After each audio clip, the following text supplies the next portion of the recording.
சற்று முன் புஷி ஆனந்தை தட்டி தூக்கிய போலீசார். அதிர்ச்சியில் தவேகா தொண்டர்கள். அவசர ஆலோசனையில் ஈடுபடும் விஜய்.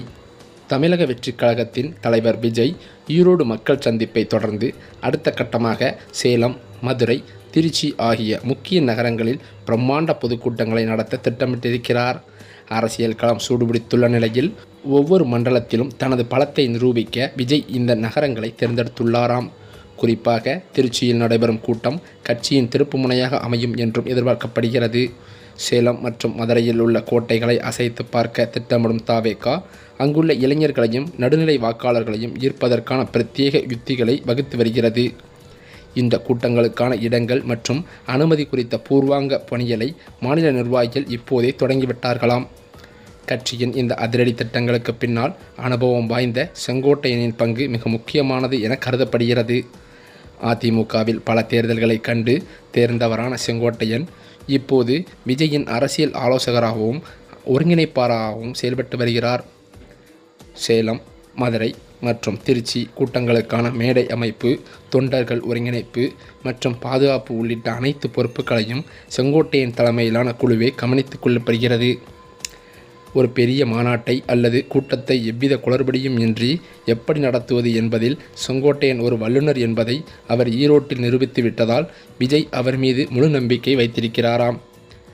சமீபத்தில் கூட நடைபெற்ற கட்சி நிர்வாகிகள் கூட்டத்தில் விஜய் மிகவும் கண்டிப்பான சில உத்தரவுகளை பிறப்பித்துள்ளதாகவே தகவல்களும் கசிந்திருக்கிறது.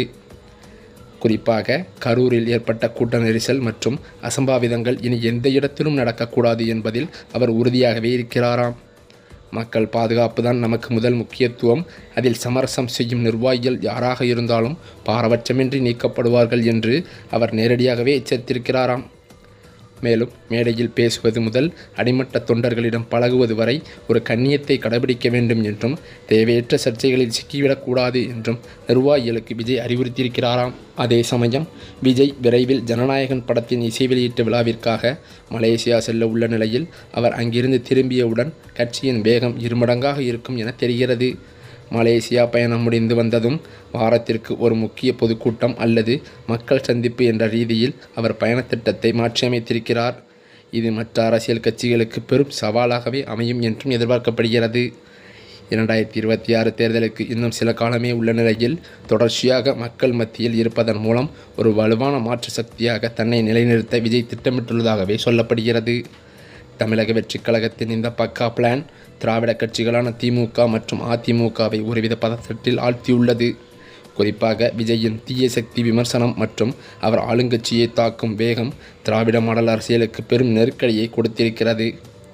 வழக்கமான அரசியல் பாணியில் இருந்து விலகி மிக நவீனமான மற்றும் கார்ப்பரேட் பாணியிலான திட்டங்களுடன் விஜய் களம் இறங்கியிருப்பது மற்ற தலைவர்களை தூங்க விடாமல் செய்கிறது.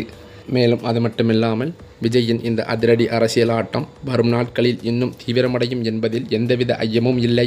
ஏனென்றால் 2009 தொடங்கிய விஜய் மக்கள் இயக்கம் முதலில் சமூக சேவை மையமாக செயல்பட்டது. 2011 சட்டமன்ற தேர்தலில் அதிமுக தலைமையிலான கூட்டணியை ஆதரித்து அக்கட்சியின் அமைப்பு வலிமையை பெற்றது. ஆனால் உண்மையான தேர்தல் சோதனை 2021 உள்ளூர் உடனடி தேர்தல்களில் வந்தது. விமி சுயேட்சையாக 169 தொகுதிகளில் போட்டியிட்டு 115 இடங்களில் வெற்றி பெற்றது. அது மட்டுமில்லாமல் இது விஜயின் ரசிகர்களின் வாக்கு சக்தியை நிரூபித்தது மட்டுமின்றி தவேகாவின் எதிர்கால தேர்தல் உத்திகளுக்கு அடித்தளமிட்டது. இவைகளுக்கிடையில்தான் அதிமுகவிலிருந்து எடப்பாடியால் விரட்டப்பட்ட செங்கோட்டையன் அவர்கள் அதிக ஆதரவாளர்களுடன் தமிழக வெற்றிக் கழகத்தில் சமீபத்தில் வந்து விஜய் முன்னிலையில் இணைந்தது பரபரப்பை ஏற்படுத்தியது. இந்த நிலையில்தான் இந்த ஈரோட்டில் நடக்கும் பிரம்மாண்ட மக்கள் சந்திப்பு நிகழ்ச்சியில் விஜய் கட்சியில் இணைந்த செங்கோட்டையன் இணைந்த பிறகு நடக்கும் முதல் கூட்டம் என்பதால் கொங்கு மண்டலத்தில் தனது செல்வாக்கை காட்டும் வகையில் செங்கோட்டையன் பிரம்மாண்டமாக கூட்டத்தை ஏற்பாடு செய்திருக்கிறார். ஈரோடு கூட்டத்தில் விஜய் குறைந்தது 30 நிமிடமாவது பேச வேண்டும் என்று செங்கோட்டையன் கோரிக்கை வைத்துள்ளதாகவும் கூறப்படுகிறது. ஈரோட்டில் நடைபெறும் இந்த கூட்டத்தில் பிற கட்சிகளைச் சேர்ந்த முக்கிய நிர்வாகிகள், முன்னாள் அமைச்சர்கள் சிலர் விஜய் முன்னிலையில் தவேகாவில் இணையலாம் என்றும் சொல்லப்பட்டு வருகிறது. செங்கோட்டையன் இது பற்றிய அறிவிப்பை ரகசியமாக வைத்துள்ளதாகவும் கூறப்படுகிறது. செய்தியாளர்கள் அவரிடம் கேட்டபோது பொறுத்திருந்து பாருங்கள் என்று பதிலளித்துவிட்டு சென்று விட்டார். ஏற்கனவே அதிமுகவிலிருந்து பல முன்னாள் அமைச்சர்களை தவேகாவில் இணைத்து கட்சியை பலப்படுத்துவேன் என்று நிர்வாகிகள் மத்தியில் செங்கோட்டையன் கூறியதும் குறிப்பிடத்தக்கது. எனவே அதற்கான முயற்சிகளில் செங்கோட்டையன் ஈடுபட்டு வரும் நிலையில் இன்று சில முக்கிய பிரமுகர்கள் விஜய் முன்னிலையில் கட்சியில் இணையலாம் என்றும் சொல்லப்படுகிறது. அது மட்டுமின்றி இன்றைய கூட்டத்தில் விஜய் சில முக்கிய அறிவிப்புகளை வெளியிட வாய்ப்புள்ளதாகவும் சொல்லப்படுகிறது. கட்சித் தலைவர் விஜய் அமைதியாக அடுத்த கட்ட அரசியல் முன்னேற்றம் நோக்கி நகர்ந்து வருகிறார். தேர்தல் நெருங்கும் நிலையில் கட்சியின் முக்கியமான நடவடிக்கை தற்போது அரசியல் வட்டாரத்தில் பேசும் பொருளாகி இருக்கிறது. அதுதான் தமிழக வெற்றிக் கழக தேர்தல் ஆணையத்தால் இன்னும் அதிகாரப்பூர்வமாக அங்கீகரிக்கப்படவில்லை என்ற செய்தி பெரும் விவாதத்தை ஏற்படுத்தியது. ஆனால் அதற்கான காரணங்கள் வேறு என அறிந்தவர்கள் கூறுகின்றனர்.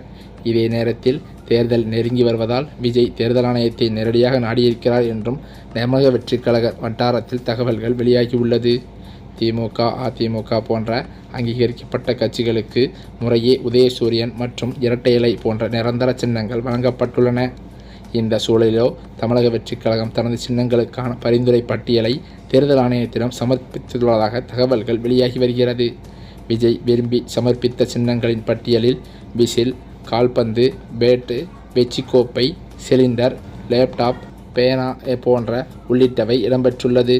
தேர்தல் நெருங்கும் நிலையில் கட்சியின் அங்கீகாரம் மற்றும் சின்ன தேர்வு அரசியல் வட்டாரத்தில் புதிய ஆர்வத்தை உருவாக்கியிருக்கிறது. இந்த நிலையிலோ தேர்தல் ஆணையம் எவ்வாறு முடிவு செய்ய இருக்கிறது என்பது அரசியல் கணக்கில் முக்கியமான கட்டமாகவே பார்க்கப்பட்டு வருகிறது. இந்த நிலையில்தான் சேலத்திலிருந்து விஜயின் பரப்புரை மீண்டும் தொடங்கப்படும் என அக்கட்சி வட்டாரத்திலிருந்து தகவல்கள் வெளியாகியுள்ளது. இப்படிப்பட்ட சூழ்நிலையில்தான் சேலம் மக்கள் சந்திப்பானது தவிர்க்கப்பட்டு புதுச்சேரியில் நடந்து முடிந்த நிலையில் தற்போது முன்னாள் அமைச்சர் செங்கோட்டையன் முன்னிலையில் ஈரோட்டில் மக்கள் சந்திப்பு நிகழ்ச்சியானது மாபெரும் மாநாடாக பேசும் பொருள் வழக்கில் தற்போது நடந்து முடிந்துள்ளது. இது தாவேகா தொண்டர்கள் மத்தியில் மட்டுமல்லாமல் தமிழ்நாட்டின் ஒட்டுமொத்த மக்களிடையே பெரும் வரவேற்பையை ஏற்படுத்தியிருக்கிறது என்றே சொல்லலாம். இதனைத் தொடர்ந்து சேலத்தில் டிசம்பர் 30ஆம் தேதி தமிழக வெற்றிக் கழக தலைவர் விஜய் மக்கள் சந்திப்பு கூட்டம் நடத்த இருப்பதாக தகவல்கள் வெளியாகியுள்ளது. மக்கள் சந்திப்பு நடத்த சீலாநாயக்கன்பட்டி உள்ளிட்ட 3 இடங்களை குறிப்பிட்டு காவல்துறையினரிடம் அனுமதி கேட்க திட்டமிட்டிருப்பதாகவும் கூறப்படுகிறது. இது தொடர்பான அதிகாரப்பூர்வ அறிவிப்பு விரைவில் வெளியாகும் என்றும் எதிர்பார்க்கப்படுகிறது. இந்த சூழ்நிலையில்தான் தமிழக வெற்றிக் கழகத்தின் பொதுச் செயலாளராக செயல்பட்டு வரும் புஷி ஆனந்த் அவர்கள் மீது புகார் ஒன்று எழுந்துள்ளதாகவே அதிர்ச்சி தகவல்கள் வெளியாகியுள்ளது. ஏனென்றால் ஈரோட்டில் நடத்தப்பட்ட மக்கள் சந்திப்பு நிகழ்ச்சியில் ஏதோ ஒரு தொண்டரை அவர் அநாகரிகமாக பேசியதாகவும் மதும்பு மீறி நடந்து கொண்டதாகவும் அவர் மீது புகார் எழுந்துள்ளதாகவே காவல்துறையினர் தரப்பில் தகவல்கள் வெளியானதாக சொல்லப்படுகிறது. இதனை அடிப்படையில் தற்போது புஷி ஆனந்த் அவரது வீட்டை சுற்றி போலீசார் குவிக்கப்பட்டுள்ளதாகவும் அதன் அடிப்படையில் அவர் கைது செய்ய அதிக வாய்ப்பு இருப்பதாகவும் அதிர்ச்சி தகவல்கள் வெளியாகி வருகின்றன. இதனை முன்னிட்டு தாவேகா தலைவர் விஜயும் அவசர ஆலோசனையில் ஈடுபட்டுள்ளதாகவும் சொல்லப்படுகிறது.